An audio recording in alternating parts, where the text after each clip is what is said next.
Precalculus, lesson 13.3, probability and odds. Here we go. 13.3, probability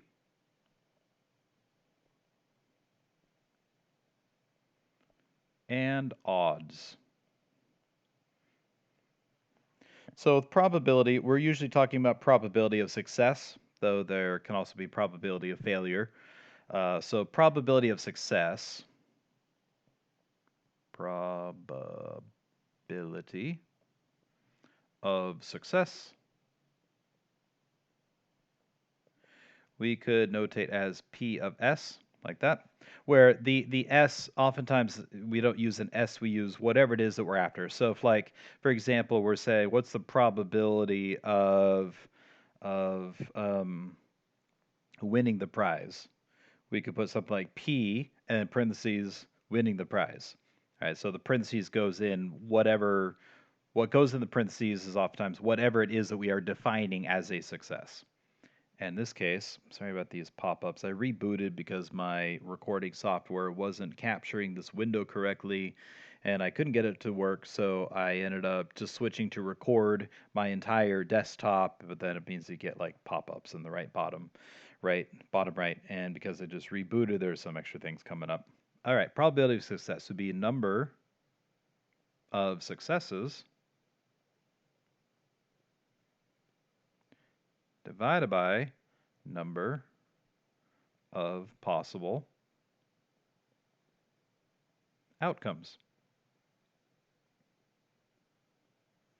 Now, another way of looking at that is, well, how many outcomes can you get? You can either have successes or failures. So we could say, or number of successes, which I'm just going to do number of successes. I'm just going to abbreviate as S. That's our number of successes. And so we could say, or S, number of successes, over S plus F, number of successes plus number of failures. Because number of successes plus number of failures, what is that? That's just the same thing as the number of possible outcomes. Okay, so that's the same thing. All right, so that'd be probability of success. Well, you could probably deduce then what probability of failure is. And it'd be P of F equals F over S plus F. So number of failures divided by the total number of possible outcomes, or the successes, the number of successes and failures combined. These two are complements of each other. So we could say P of S and P of F are complements. Now what that means is, if we add the two, take the probability of succeeding plus the probability of failing, what do you get? You get, there's 1, which is another way of saying 100%. There's a 100% chance that you will either succeed or fail. Okay? That is a useful tool to know sometimes, because sometimes you're asked to maybe calculate the probability of success, but it's easier to calculate failure. So what you can do is you can say, well, success is 1 minus the probability of failure. And if you calculate probability of failure, do 1 minus that probability, then you get the probability of success. All right, that's that. I'll get to odds here in just a second. So let's do some examples of what's going on here. Now, when you're just dealing with one, one object at a time or one event at a time, it can be a little bit easier. So that would be like from the textbook, for example, number 17. Number 17 from the textbook, where here's what we're told. We're told one flower is randomly taken from a vase. So one flower randomly taken from a vase.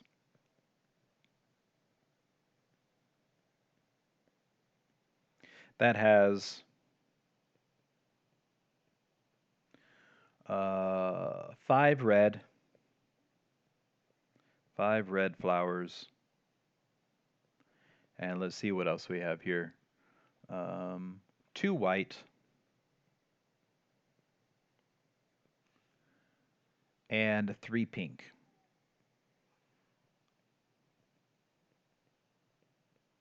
And we want to find P of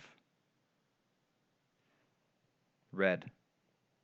Or is find the probability that the flower that we pick out of the vase is a red one. Now, because we're only drawing one thing, what we can do is we can say, well, how many different red flowers are there?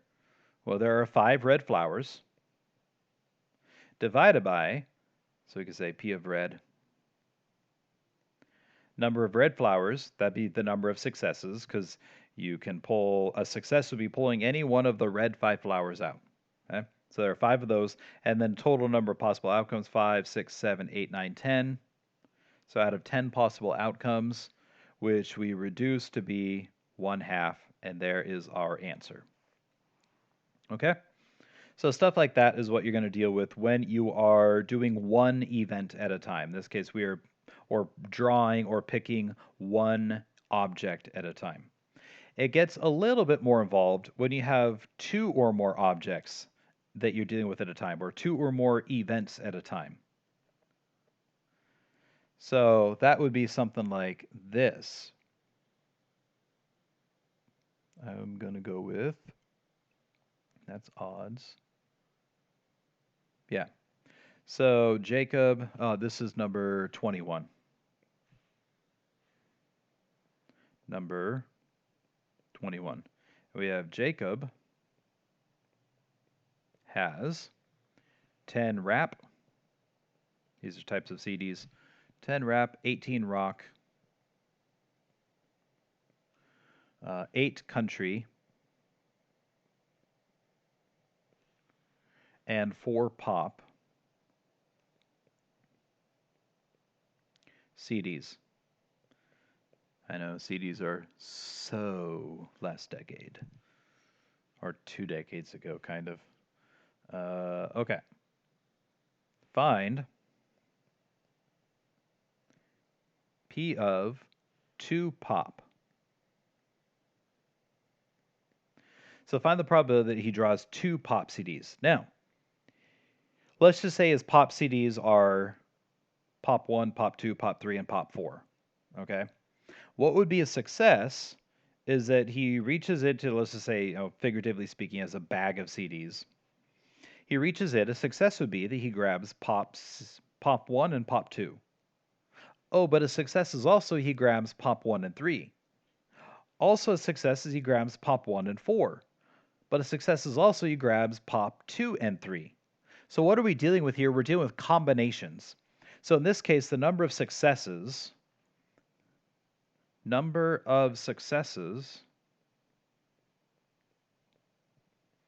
is number of combinations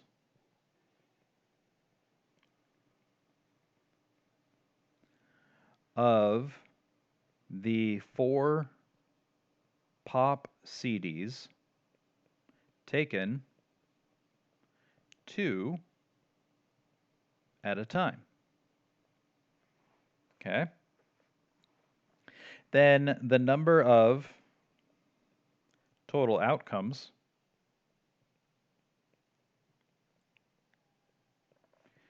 is the number of combinations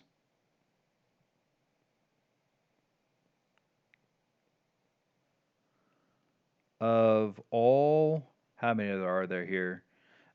18 plus 8, that's going to be 26, so 30. All 30 CDs taken 2 at a time, because he's drawing 2.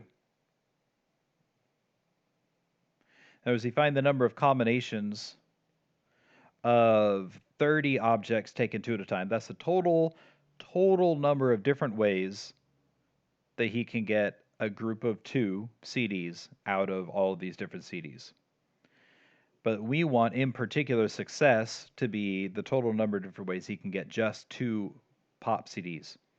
So then put this all together, and we get P of 2 pop, and we get P of 2 pop would be number of combinations of the 4 pop CDs taken 2 at a time, divided by number of combinations of all 30 CDs taken 2 at a time. So then our numerator is 4 factorial over 2 factorial 2 factorial. And then our denominator is 30 factorial over 2 factorial 28 factorial. Yeah, that's not going to take your time to review combinations. You can review that on your own if you need to. So then we invert and multiply 4 factorial over 2 factorial, 2 factorial times 2 factorial times 2 factorial 28 factorial over 30 factorial. Well, I have 1 cancel here. That makes it a little bit easier. Okay. So then we get my numerator 4 factorial. Well, this numerator. You know what? I am not going to invert and multiply. Here's combinations. Yeah, I'm not going to invert and multiply. The reason why is I'd like to keep the information of how many different ways we can get 2 CDs, etc., rather than getting this mixed up. So ignore that. And I'm just going to go like this. So let's do 4 factorial divided by 2 divided by 2. So that is 6. So there are 6 different combinations, 6 different ways that you could get a success. 6 different ways out of the 4 pop CDs, there are 6 different groups of 2 that you can form. And then 30 factorial divided by 2 divided by 28 factorial is 435. So a total of 435 different pairs of CDs, groups of 2, that you could form out of the 30. And if this reduces, which I believe it does, we get 2. Did I add this right? Oh, I overlooked something. Hold on a second. 10 rap, 18 rock, 8 country, 4 pop. I overlooked the 10. Yeah, there are 40 total CDs. Okay, so that's just an easy edit. 40. So total of 40. So this is 40. And so this is 40. So that is not 435. This is going to be a significantly larger number. So 40 factorial divided by, oh, that also changes that of 28. That's going to be 38 there. 40 factorial divided by 2 divided by 38 factorial. And we get 780. And 6 over 780, we get a reduction of 1 out of 130. So there's a 1 out of 130 chance that if he randomly grabs 2 CDs, that they will both be pop CDs. Okay? Hopefully that makes sense when to use combinations and why we have to use combinations. And then finally, we have the topic of odds. Odds is a ratio of probability of success to probability of failure. If you're looking at the odds of success happening, which ends up being, because probability of success is successes over total outcomes, and probability of failure is number of failures over total outcomes. This can also reduce just to be successes, number of successes over number of failures. All right. So here's what that can look like. I'll tell you what, I'll start out with one that is relatively more simple, and we'll do one that is a little bit more work. So let's do this. This is number 35 from the text. We're told the probability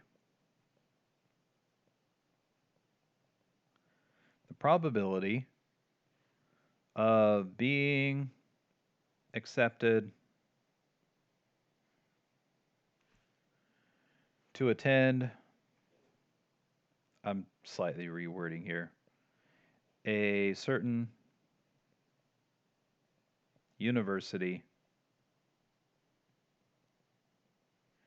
is 4/5. Okay. What are the odds?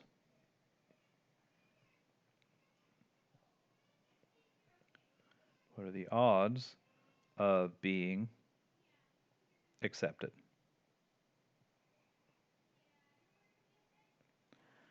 Well, so check this out. Number of successes we know,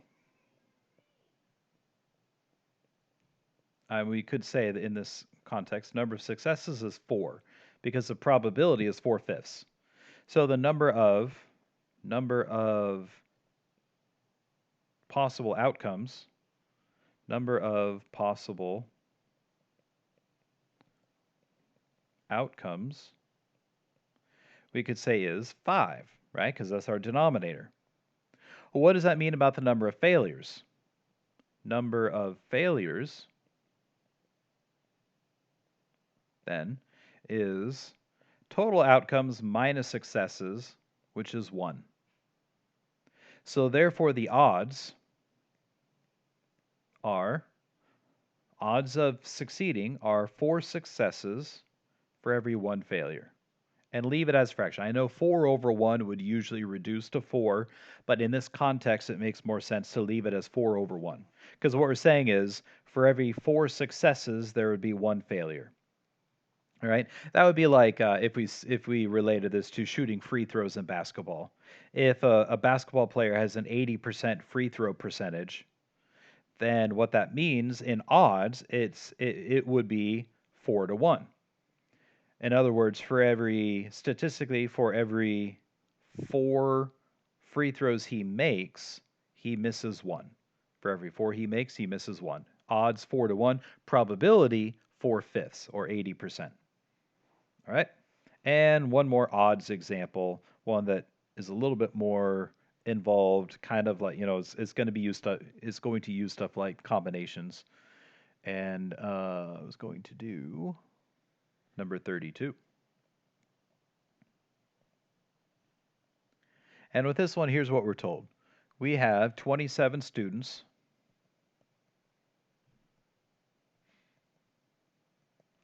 And in the group, we have 11 blue eyes,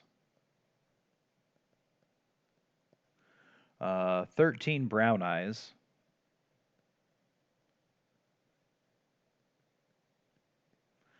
and 3 green eyes. All right, we're told that. And we're also told 3 are chosen at random. Chosen at random. And let's find the odds that, or the odds of, you hear it either way sometimes, no one has brown eyes. No, I'll say none of the 3. None of the 3 have brown eyes. Well, because odds are based on number of successes and number of failures, we have to do a little bit of work to find what that looks like. We have to, find either the probability or just find the number of successes and number of failures.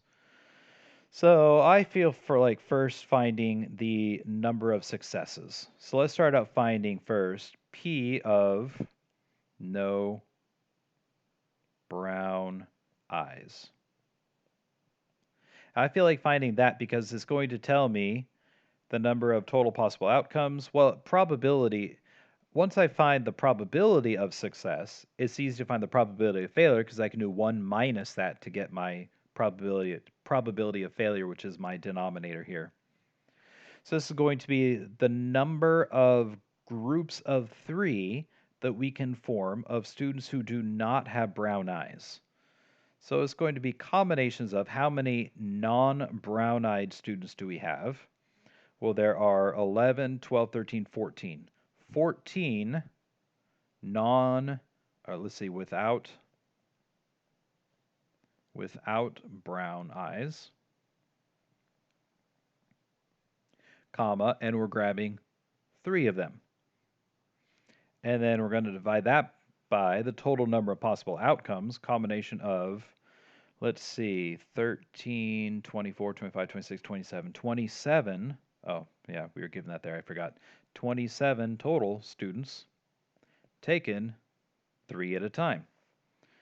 And so that is 14 factorial. We're grabbing 3 of them. So 3 factorial, 11 factorial over 27 factorial over, so still grabbing 3 of them, 3 factorial, 24 factorial. So that gives me 14 factorial divided by 3 factorial and also divided by 11 factorial. That gives me 364 different groups of 3 non-brown-eyed students that we can form.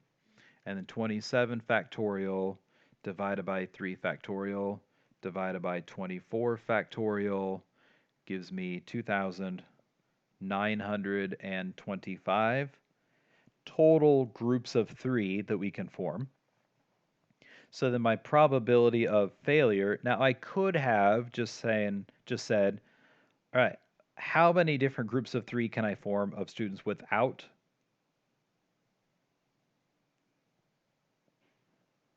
Hold on a second, without brown eyes. Yeah, without brown eyes, and then looked at how many different groups of 3 could I have formed with brown eyes, but this is not taking into account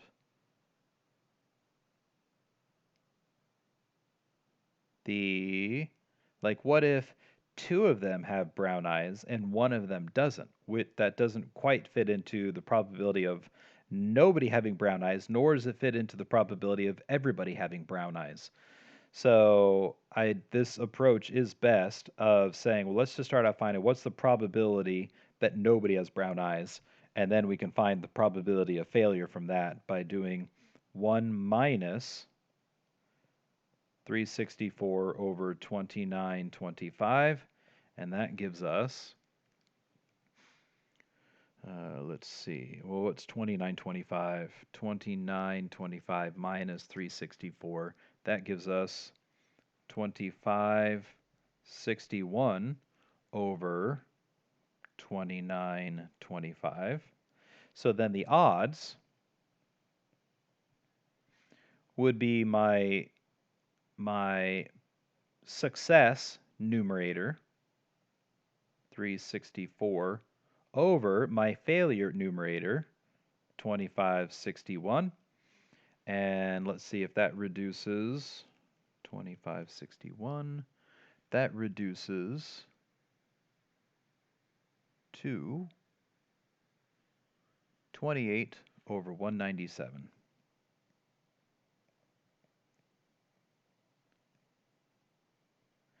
In other words, if you randomly did this a whole bunch of times, you would succeed 28 times for every 197 times that you failed. Okay? So, you may recall I mentioned in the last lesson, I think, no, 2 lessons ago in the intro to this chapter, that the math itself is not very hard, but what's difficult is figuring out what kind of situation you're dealing with and how to calculate it. And so feel free to shoot me a message or hop on my Zoom office hour if you have any questions and need any help figuring any of these out. Otherwise, hope it goes well.